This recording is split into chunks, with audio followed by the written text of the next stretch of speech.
Okay, and joining me is Jordyn Russo, high school social worker here at STEM. Jordyn, thank you for joining us. Thank you for having me.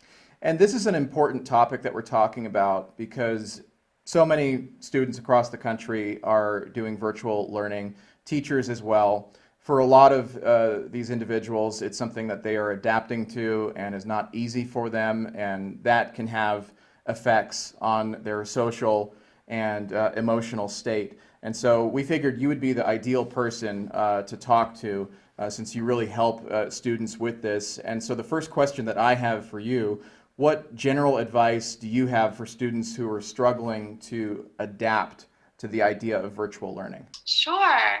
Yes, it's a loaded question. The first and foremost piece that I would like to share is just grace, giving yourself grace, giving those around you grace as we all kind of navigate this new norm.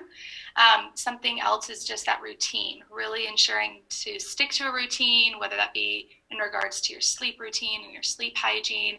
The more consistency we have, the more ability to anticipate things that will be super imperative to the overall being for everyone.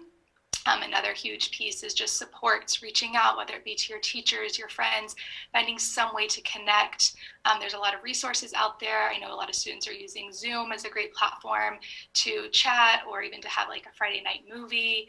And then a huge one that I would say as we wrap up too is just moving your body, connecting, making sure that you're taking time to move that physical body and really create that balance of things that you can do versus things you have to do, which will allow us a sense of competency and control.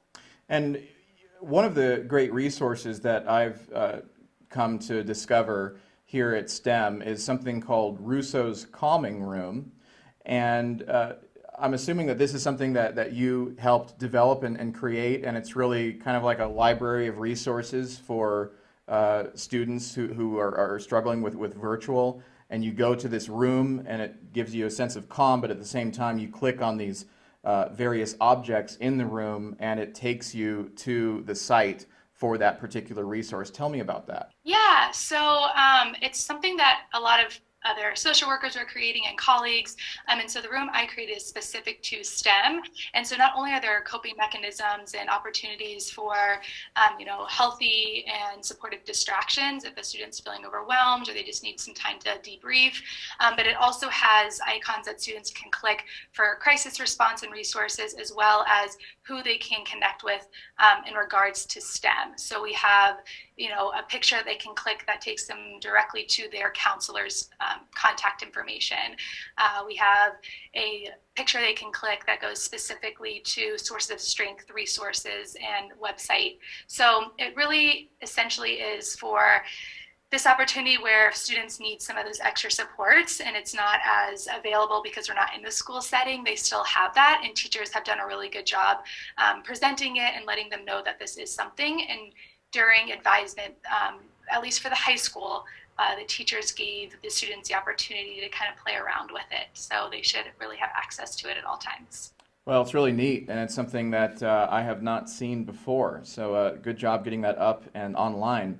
I wanted to talk about students in their bedroom who are doing the virtual classroom, because that is the majority of cases. Students converting their bedrooms into the classroom and taking part in the class via Zoom.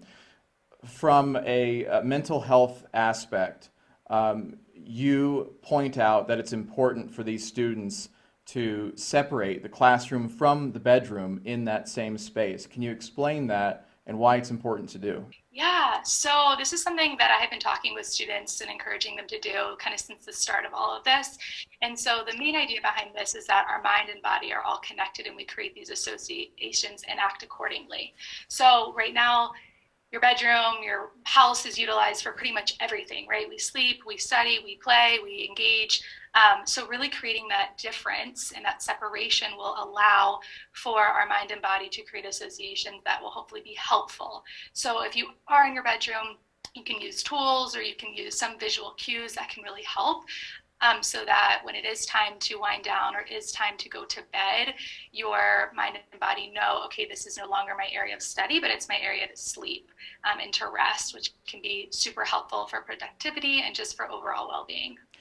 based on my personal experience seeing students in virtual learning, and I'm talking about family members that I've seen, they seem to do best when they have their own individual rooms, that they can shut the door and focus. However, that is not always the case for every family.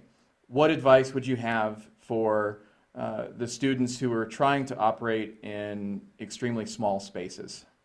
Yeah. So that kind of also brings up that point of routine. So really creating that routine. So if your space is maybe the end of the table that you eat at, or it's your own bedroom and you don't really have a desk, but truly creating a space that is consistent and that you can anticipate.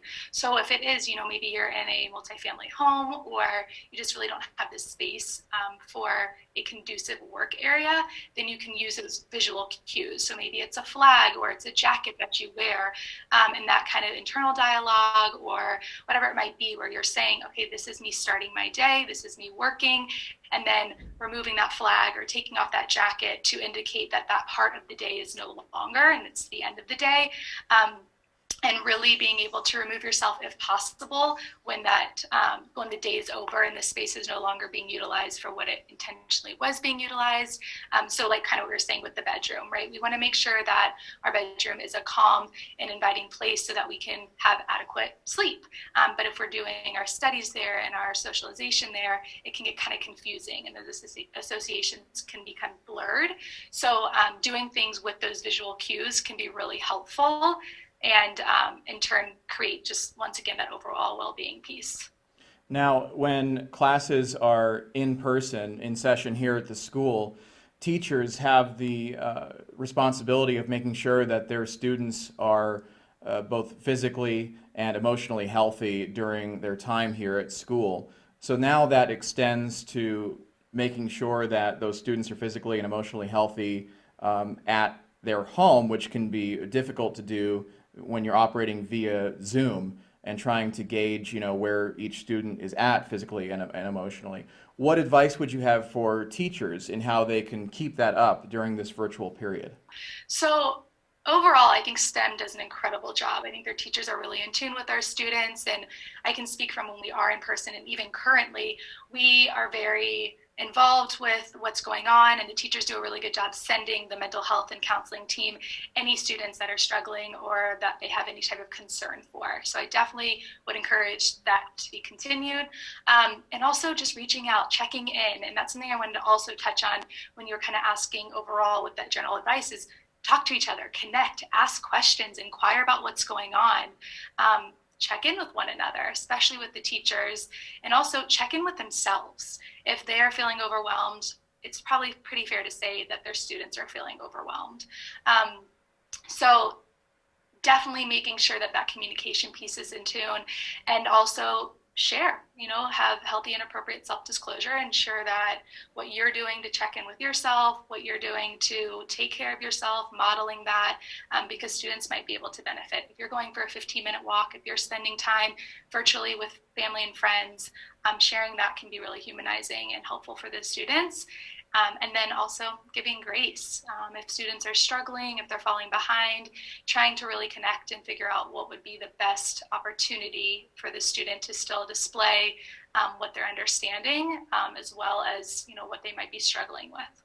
Excellent. Well, Jordyn, thank you so much. And it's comforting to know that during these challenging times with virtual learning, that professional help is very close by and very accessible. Thank you so much for talking with us. Absolutely. Thank you.